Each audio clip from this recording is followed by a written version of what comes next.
Nous sommes le 1er mai 2019.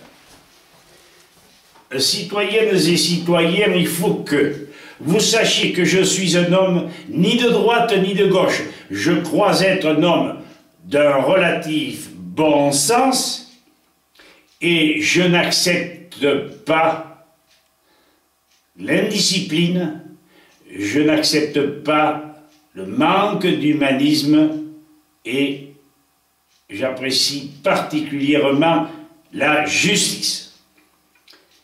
Suite à l'intervention de Madame Axelle Tellier, présidente de l'Institut pour la justice, j'ai regardé les documents qu'elle m'avait envoyés et voici ce qu'il ressort sur un point principal. L'Institut pour la justice est l'un des principaux opposants à la réforme pénale. Ce texte a été largement combattu par l'IPG, comme l'avait déjà noté France 2, Arte, RMC, Libération, Rue 89, Valeurs Actuelles, Sud Radio, Le Point et de nombreux autres médias. Alexandre Diouglaris, délégué général de l'Institut, dans une interview pour Le Figaro, résumait la situation. Les discours de la chancellerie, ministère de la Justice, si je ne me trompe, en clair. Le délinquant est une victime de la société, exaspère les forces de l'ordre et au-delà tous les Français inquiets pour leur sécurité, subissant la hausse de la criminalité. Entre parenthèses, ça n'a rien à voir.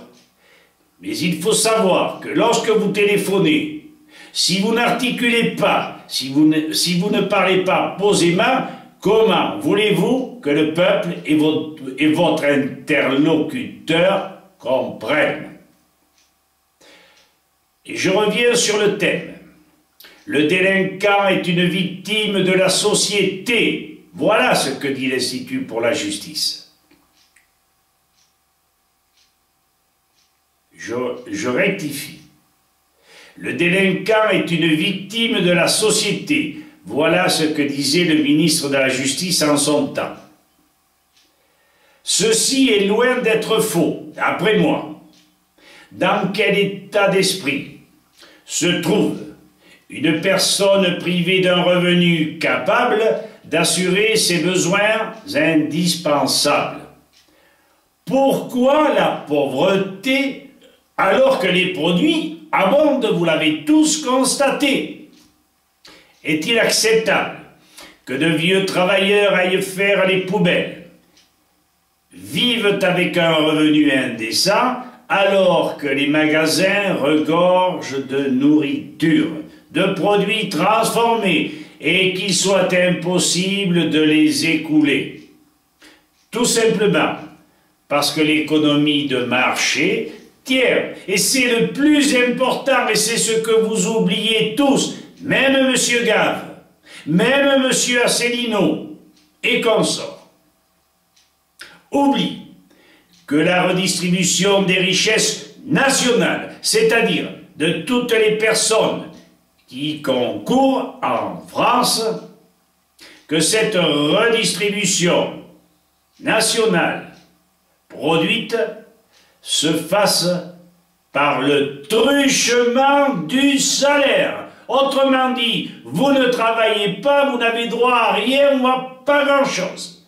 C'est indécent, ça manque de logique. Quel paradoxe! Or, sous la contrainte d'une concurrence féroce, rendement financier du capital investi, tous les producteurs sont contraints à supprimer l'élément humain dans les processus de production.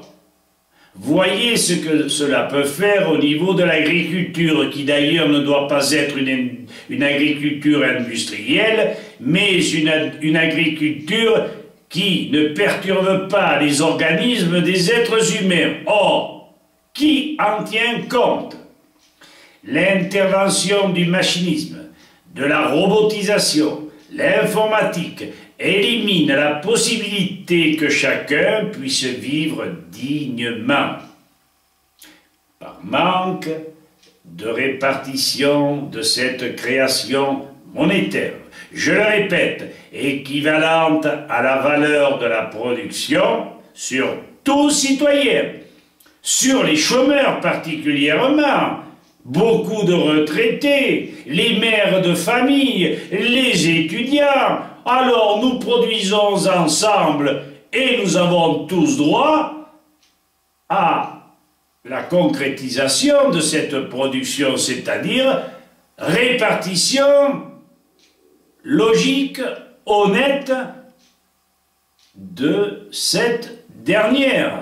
Des biens produits répartis sur tous les Français. Combien de fois faut-il le rappeler?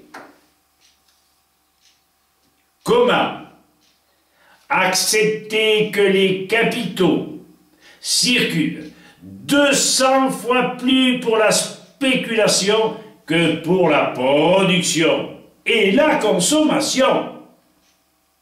S'ensuivent alors, et là nous revenons sur le délinquant est une victime de la société,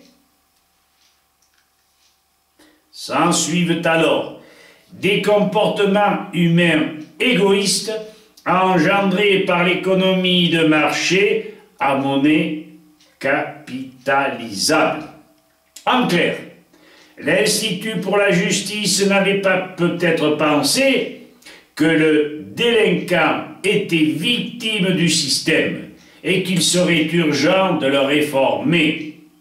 Que ferait Monsieur Dioglari si, chômeur, il tentait de joindre les deux bouts? Répartition la meilleure possible. Écoutez bien, c'est important. Si nous voulons stopper la criminalité.